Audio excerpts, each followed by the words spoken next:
gets me every time.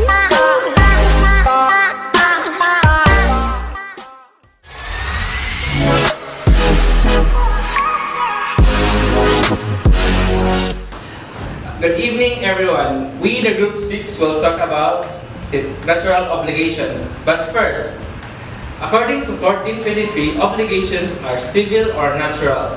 Civil obligations give a right of action to compel their performance, while natural obligations, not being based on positive law but on equity and natural law, do not grant a right of action to enforce their performance, but after voluntary fulfillment by the obligor, they are authorized the retention of what has been delivered or rendered by reason thereof. Some natural obligations are set forth in the following articles. An example of a natural obligation is the performance of an extinguished civil obligation by the debtor, the extinguishment being due to prescription or failure of the creditor to ask for a civil action for its performance. Also, the reimbursement by the debtor to a third party who paid his prescribed debt to the creditor without his knowledge or against his will. These examples will be further explained in the next article. Article 1424 states that when a right to sue upon a civil obligation has lapsed by extinctive prescription, the obligor who voluntarily performs the contract cannot recover what he has delivered or the value of the service he has rendered. For example, come in. Good morning, Miss K. Hey, good morning. This might be embarrassing, but can I borrow 50,000 pesos from you? That's kind of big amount. But sure, since we're friends. Thank you very much. I will pay as soon as possible. Okay, let's have a written contract then. Sure.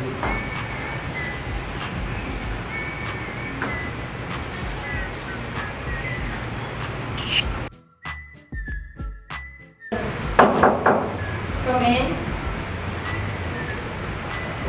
Good morning, Miss K. I'm here to pay my debt. I'm sorry it took so long. Oh my god, I forgot about this. It's been 10 years already. I'm surprised you still pay this. I know, it's because I don't want to have debt on anyone, and it's my moral duty. Well, thank you anyways. Thank you so much. Here's my payment. Thank you so much. Sure. Thank you so much, Miss K. Thank you. The scenario explains that Mr. Joe has no obligation to pay Miss Kate his debt since the prescription is expired already. But Mr. Joe voluntarily paid his debt because it is his moral duty and natural obligation.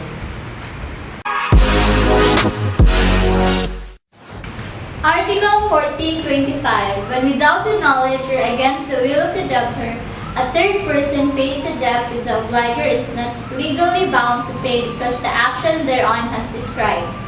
But the debtor later voluntarily reimburses the third person. The obligor cannot recover what he has paid. For example, hey Maria, I paid already your debt to Pedro, though I forgot to ask you about it. Oh really? I will just reimburse you, Rain. Thank you. Hey, can I get the money that I reimbursed you to pay the debt to Pedro? Because I just learned that it's a prescribed debt. Maria, you can no longer recover the payment you made to me because you paid it voluntarily. Maria has no obligation to pay Pedro her debt because it is now a prescribed debt. But Rain still pays it without the knowledge or consent of Marie. Marie still voluntarily reimbursed Rain for the payment. Because of this, Marie can no longer recover what she has paid to Rain because it is considered as a fulfillment of a voluntary obligation.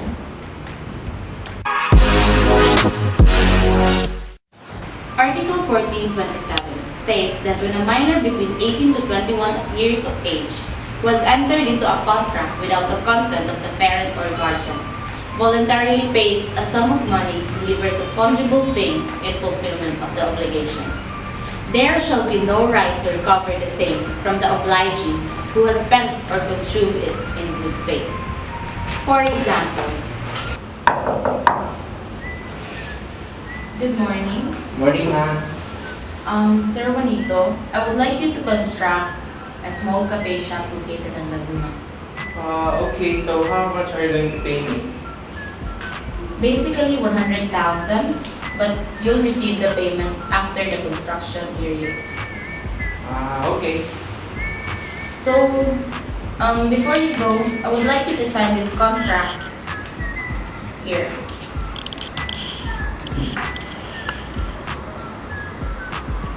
Here you go, ma'am. Okay, thank you. See you Thank you, ma'am. next time.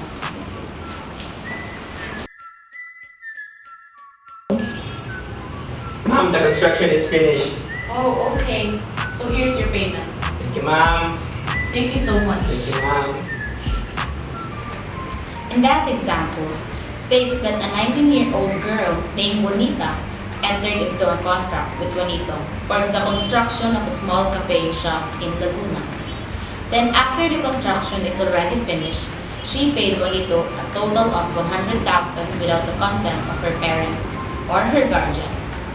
Therefore, she can no longer recover the amount of the money that she paid even without the consent of her parents or guardian.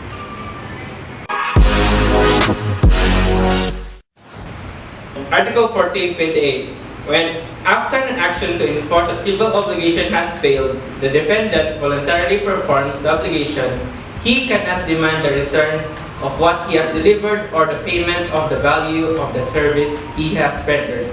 For example, hello, Jones. Morning, Kurt. What's up?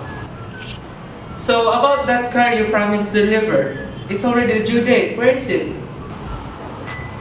I'm sorry, Kurt, but I lost it. What? How can you lose it? I'm sorry, Kurt. Oh my God, I'm gonna sue you for damages. No, don't. Please, I'm begging you.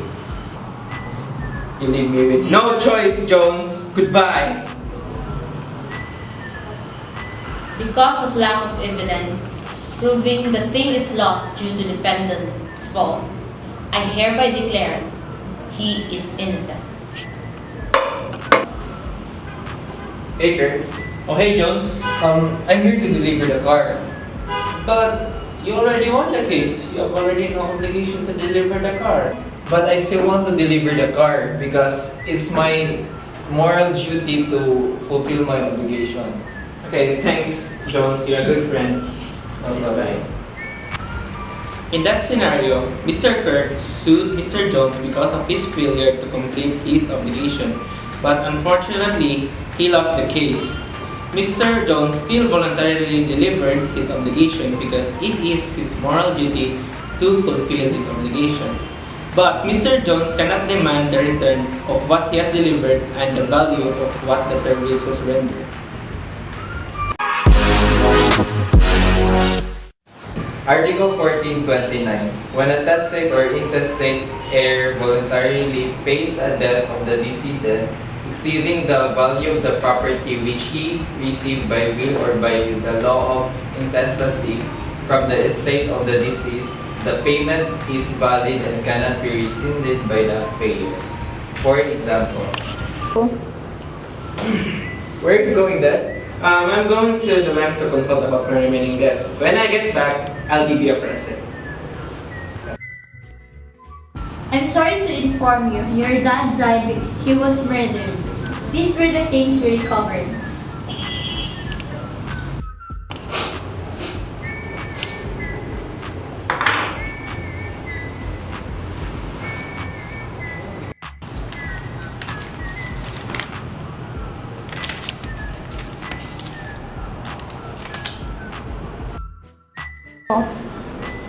Good morning. I'm going to pay my father's debt. Thank you. Condolence to your family. Thank you so much.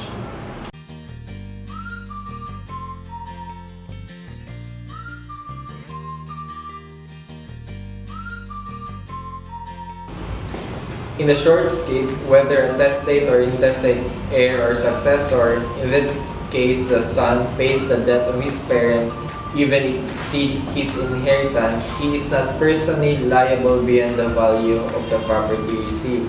The creditor cannot compel the son to pay the full amount, but the voluntary payment of the difference is valid and cannot be rescinded by him. An heir has a moral duty and natural obligation to perform or pay obligation legally contracted by his dead relatives. Article 1430. When a will is declared void because it has not been executed in accordance with the formalities required by law, but one of the intestate heirs, after the settlement of the debts of the deceased, pays a legacy in compliance with a clause in the defective will, the payment is effective and irrevocable. For example, Son, be strong. I will leave everything to you. Oh my God. I have a will in my room. Tell my good friend Carla, I will give her the present. I will give her the yellow pickup.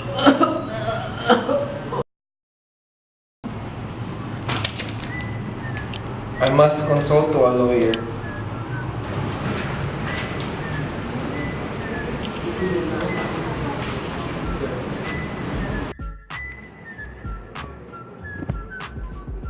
The lawyer told me that the will is defective because it has not been executed to the formalities.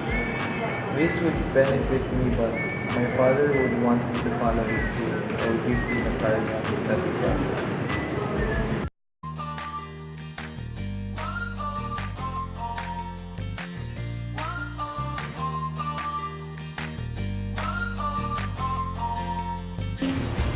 Because the will is defective, the son is not legally required to pay the legacy. However, since he still pays the legacy, the payment is effective and irrevocable.